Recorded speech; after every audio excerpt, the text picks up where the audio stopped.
Alors bonjour chers frères et sœurs et ceux qui nous écoutent dans la maison, une joie encore de vous retrouver ce matin. On est jeudi le 19 novembre et nous continuons notre manne pour aujourd'hui avec notre 4e capsule sous le thème « Le sujet d'une très grande joie ». Ce matin, nous allons continuer à regarder l'humanité de Jésus.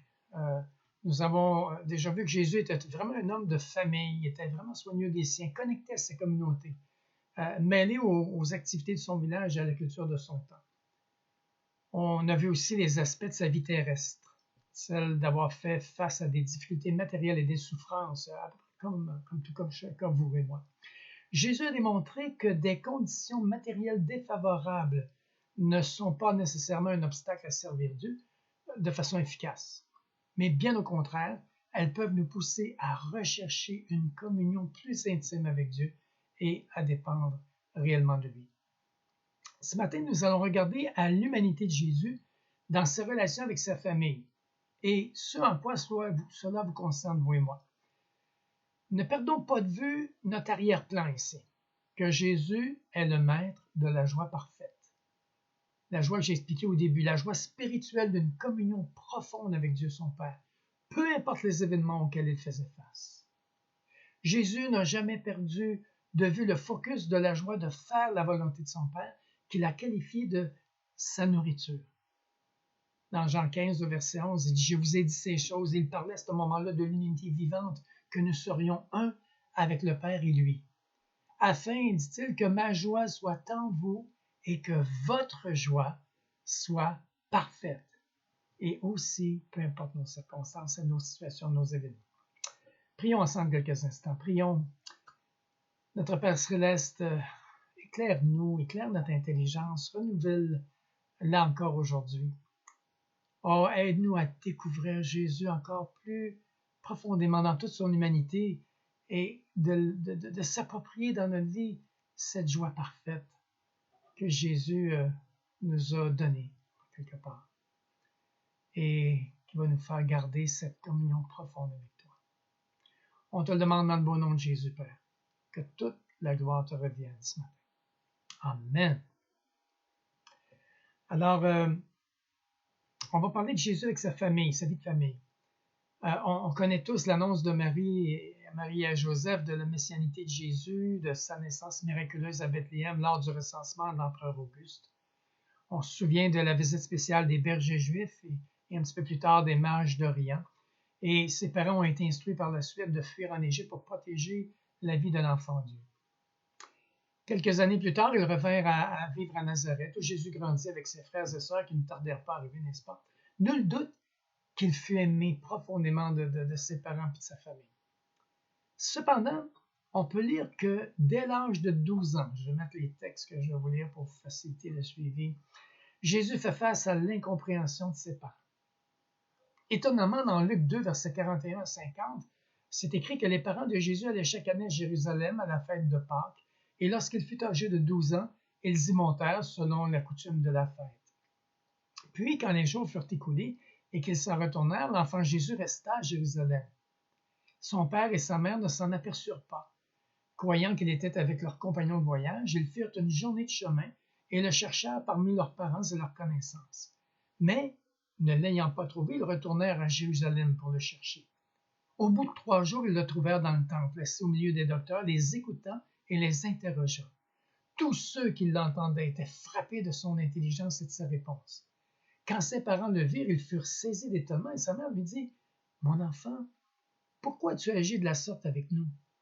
Voici ton père et moi, nous te cherchions avec angoisse. » Il leur dit « Pourquoi me cherchez-vous? Ne saviez-vous pas qu'il faut que je m'occupe des affaires de mon père? » Mais ils ne comprirent pas ce qu'il leur disait. Alors il dit « Ne saviez-vous pas qu'il faut que je sois, dans le fond, dans la maison de mon père? » C'est-à-dire dans le temple où ils l'ont trouvé. C'est là qu'il devait d'abord le chercher. Ces paroles sont les premières par lesquelles il révèle qu'il a conscience de sa naissance surnaturelle. Mais malgré cela, au verset 51-52, ça nous est dit, puis il descendit avec eux pour aller à Nazareth et il leur était soumis. Sa mère gardait toutes ces choses dans son cœur. Et Jésus croissait en sagesse, en stature et en grâce devant Dieu et devant les hommes. Et ça incluait sa famille, ses frères et ses sœurs. Et ça, c'est ce que nous sommes appelés aussi à faire, à grandir en sagesse, en grâce, devant Dieu, devant les hommes, particulièrement nos familles. Alors, il prit sa part, c'est-à-dire des responsabilités familiales au départ, comme fils aîné, et ensuite chef de famille, selon la coutume. Après le décès de Joseph, son père adoptif nécessairement. Lorsqu'il a quitté la maison à 30 ans, ses frères et ses sœurs sont restés à Nazareth. Aucun d'eux ne l'a suivi. C'est écrit dans Jean 7 au verset 5, « Car ses frères non plus ne croyaient pas en lui. » Alors on voit que sa famille ne l'ont vraiment pas considéré comme quelqu'un de différent ou d'important ou de spécial. Ses frères ne croyaient pas vraiment que Jésus était le Messie. Et ils ne désiraient pas nécessairement pas mettre leur confiance en lui. Malheureusement, pour nous, ceux qui demeurent fidèles à Dieu rencontrent souvent une opposition féroce de la part des membres les plus proches et les plus chers de leur famille.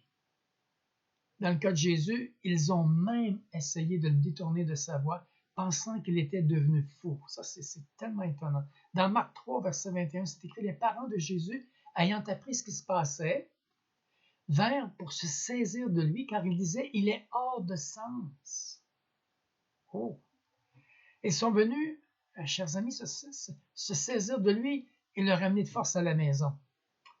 Il était mal à l'aise avec ce que Jésus est en train de faire, est en train de vivre et la réputation que ça créait. À une autre occasion, ses frères ont pris Marie avec eux, leur mère, et pour essayer de le raisonner et probablement lui demander d'abandonner ses idées extravagantes. Ne pouvant parvenir jusqu'à lui dans cette occasion-là, ils lui ont fait transmettre un message. Il était à la porte de la maison où Jésus enseignait. Et on retrouve ça dans Marc 3, versets 31 à 35. Et c'est marqué « Survinrent sa mère et ses frères qui, se tenant dehors, l'envoyèrent appeler. La foule était assise autour de lui et on lui dit « Hey, voici ta mère et tes frères sont dehors et ils te demandent. » Jésus savait pourquoi ils étaient venus, car il ne les accueille pas. Non? Étonnamment. Et il dit plutôt « Qui est ma mère et qui sont mes frères? » Puis jetant le regard sur eux qui étaient assis tout autour de lui, « Voici, dit-il, ma mère et mes frères, car quiconque fait la volonté de Dieu, celui-là est mon frère, ma sœur et ma mère. » Alors il parle de sa famille spirituelle. Il dit c'est celle-là qui est importante. Plus tard, quand ils ont vu qu'il devenait populaire et connu, ses frères ont essayé de le pousser à se mettre encore plus à la vue ou en évidence. On lit ça dans Jean 7 au verset 1 à 8. On lit qu'après cela, Jésus continua à parcourir la Galilée. Il voulait en effet éviter la Judée où les autorités juives cherchaient à le supprimer. Cependant, on se rapprochait de la fête juive des cabanes. Ses frères, c'est-à-dire lui dire alors, tu devrais quitter cette région et te rendre en Judée pour que là aussi tes disciples puissent voir les œuvres que tu accomplis. Quand on veut être connu, Jésus, là, on n'agit pas avec tant de discrétion. Puisque tu as accompli de si grandes choses, fais en sorte que tout le monde le voit. Et tout de suite après, c'est écrit, en effet, les frères de Jésus eux-mêmes ne croyaient pas en lui. Impressionnant, n'est-ce pas? Jésus leur répondit, le moment n'est pas encore venu pour moi. En revanche, pour vous, c'est toujours le bon moment. Alors, il faisait allusion à croire. Le monde n'a aucune raison de vous haïr, mais moi, il me déteste parce que je témoigne que ses actes sont mauvais. Vous donc, allez à la fête. Pour ma part, je n'y vais pas encore, car le moment n'est pas encore venu pour moi.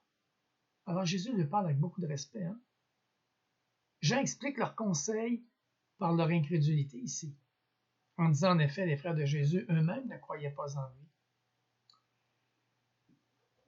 Ceux parmi nous qui ont connu ce conflit entre la volonté de Dieu et les désirs de leurs proches savent combien c'est douloureux. On aimerait faire plaisir à ceux qu'on aime, mais on sait aussi qu'en leur cédant, on serait infidèle à Dieu. Cette situation est la même que celle de Pierre et de Jean face aux autorités judiciaires qu'on lit dans Acte 4 au verset 17 à 20.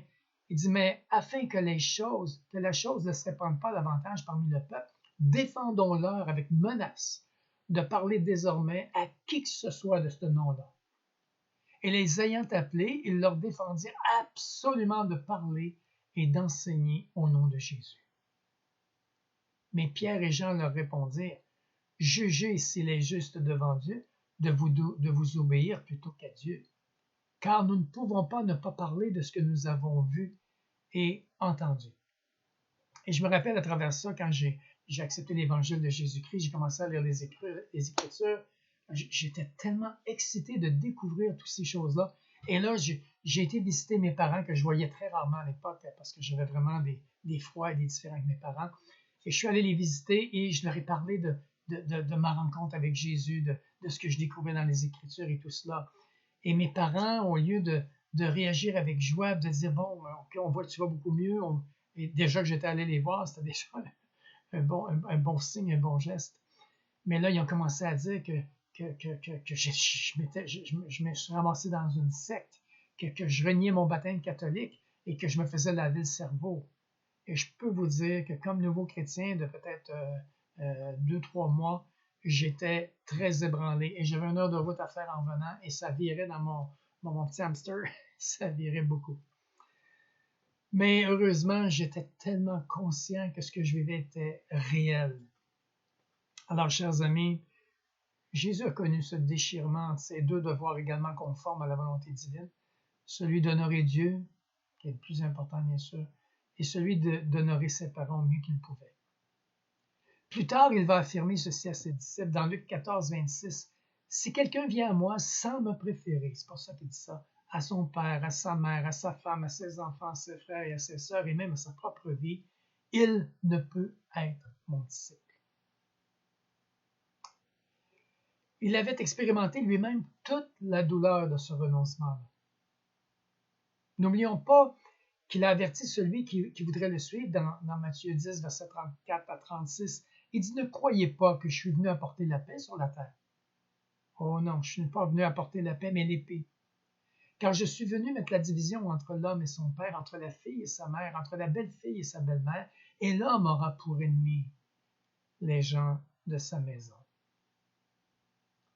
Cependant, malgré l'attitude d'incompréhension de sa mère durant son ministère, Jésus a quand même pensé à elle pour sa sécurité et son avenir au moment où il allait mourir. Il ne faut pas oublier qu'il n'y avait pas d'aide sociale dans le temps de Jésus, puis les gouvernements ne donnaient pas des pensions, puis tout ça, il n'y avait pas d'assurance.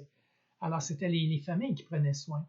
Et Jésus ici, étant donné que la situation, on lit ça dans Jean 19, versets 26 et 27, et il est sur la croix à ce moment-là, Jésus, voyant sa mère et auprès d'elle le disciple qu'il aimait, dit à sa mère, « Femme, voilà ton fils. » Puis il dit au disciple, « Voilà ta mère. » Et dès ce moment, c'est dit que le disciple l'a pris chez lui. Alors, malgré sa propre souffrance, le Seigneur manifestait de l'affection aux autres. Voyant sa mère et Jean le disciple, il présenta Jean à sa mère comme celui qui s'occuperait d'elle comme un fils.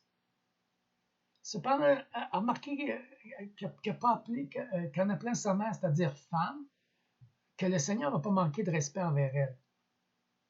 Ces paroles dans notre langue sonnent plutôt dures, mais le thème traduit par femme était vraiment respectueux et gentil par rapport à la culture du temps de Jésus. Maintenant, on peut se poser quelques questions personnelles ici par rapport à ce qu'on vient de lire en considérant l'expérience de Jésus. Alors, c'est des questions pour nous. Les relations avec les membres de notre famille à nous sont-elles une aide ou un handicap dans notre vie spirituelle? Maintenant, pourquoi? Si c'est le cas, pourquoi? Et que pourrions-nous faire pour les améliorer? C'est sûr que si votre famille n'est pas sauvée, ne connaissent pas l'Évangile, ne connaissent pas le Seigneur et ne sont pas ouverts à l'Évangile, on est dans un autre camp. Maintenant, qu'est-ce qu'on peut faire pour les améliorer? Comment on peut faire pour demeurer comme Jésus, fidèle à Dieu, tout en étant respectueux et en étant quand même messager pour eux? Une autre question, c'est en quoi l'exemple de Jésus peut-il nous aider à prendre soin des nôtres, mais sans nous laisser influencer par ceux qui ne dirigent pas leur vie d'après cette directive. Alors, je pense à amis, je pense à famille, mais un sens plus large ici. Prendre soin des gens autour de nous, mais en ne se laissant pas influencer par le monde qui est en nous. Une troisième question qu'on peut se poser, quelle part de promesses, ça c'est les promesses qu'on a vues dans Marc 10 au verset 29 à 30, où Jésus parle de recevoir au centuple puisqu'on a perdu, quelle est la part de promesses que nous avons expérimentées? Quelles sont les personnes et les choses que Dieu est venu ajouter pour compenser ces pertes-là qui sont profondes, mais qui nous donnent une joie qui a une valeur éternelle? Et cette dernière question-là qu'on peut se poser aussi. Quelle joie profonde et réelle nous apportent nos relations avec les membres de notre famille spirituelle? Vivez-vous des relations qui vous donnent de la joie avec votre vie spirituelle, avec votre famille spirituelle, c'est-à-dire? C'est vraiment important parce que Jésus nous a dit que c'est notre famille spirituelle. Et c'est elle qui va partager avec nous la joie que Jésus nous a donnée d'être un avec lui et un avec le Père. Prions ensemble. Père, nous voulons vraiment prendre soin des nôtres, mais combien la porte ne s'ouvre pas facilement pour leur parler de toi, trop souvent. On nous traite souvent comme des déconnectés de notre temps, des démodés attachés à des vieilles croyances qui nous empêchent de s'épanouir selon eux. Père, s'il te plaît, visite-les et attire-les à Jésus. Aide-nous à demeurer présents, à être lumière et sel pour eux dans leur vie. D'autre part, nous te remercions du plus profond de notre cœur pour notre famille spirituelle, nos frères et nos sœurs dans la foi avec qui nous te suivons ensemble. Merci de toutes ces bénédictions que nous partageons, de l'amour qui nous unit, du service et des soins que nous avons les uns des autres. Et Seigneur, s'il y a des frères et des sœurs qui ont des différends avec moi ou que j'ai des différends avec eux, donne-nous la capacité de pouvoir restaurer. Cette famille-là, elle est importante et tu nous appelles à en prendre soin et à eux de prendre soin de nous. Mais Seigneur, ça doit se vivre dans la lumière, ça doit se vivre dans l'amour afin que notre joie soit parfaite dans une communion et avec Dieu et avec toi, Jésus, par le Saint-Esprit et avec les frères et les sœurs sur cette terre et même avec notre prochain. Soyez en paix avec tous les hommes autant que ça dépend de vous.